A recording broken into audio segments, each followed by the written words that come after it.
This week's Bible lesson is about Jesus feeds 5,000.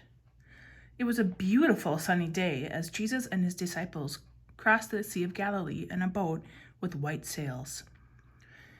Jesus had been healing sick people, and many more people of all ages came to see him again that day.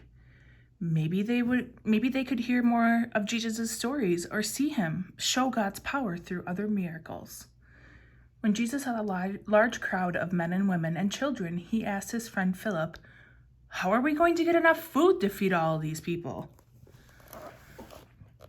Philip answered, "I could work for 6 months and not earn enough money to buy food for all these men and women and children."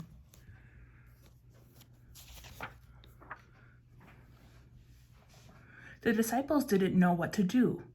Just then, Andrew pointed to a young child and said, "Here, a boy who has 5 small loaves of bread and 2 fish. It is something, but it certainly isn't enough food for all these people."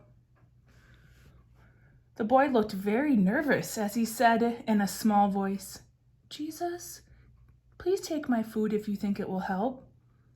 Jesus took the 5 loaves of bread and 2 fish that the boy offered and asked his friends to have the crowd sit down.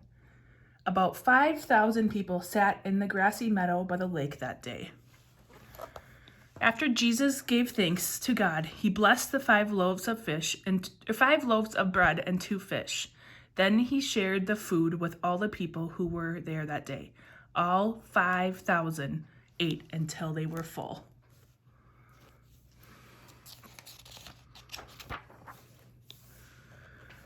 Then Jesus said, "Now let's gather up all the leftovers." And do what? There were enough leftover pieces of bread to fill 12 large baskets, more loaves and fishes left over than the boy had given to Jesus. The disciples shook their heads in disbelief as they struggled to pick up the baskets, heavy with food. The people saw the full baskets of leftovers and began to understand that something extraordinary had just happened. Another miracle. Jesus smiled as he heard people say, "God must have sent Jesus to us." It was a day the boy, the disciples, and all the people would never forget. If you were that boy who gave Jesus his food that day, what would you tell people about what happened?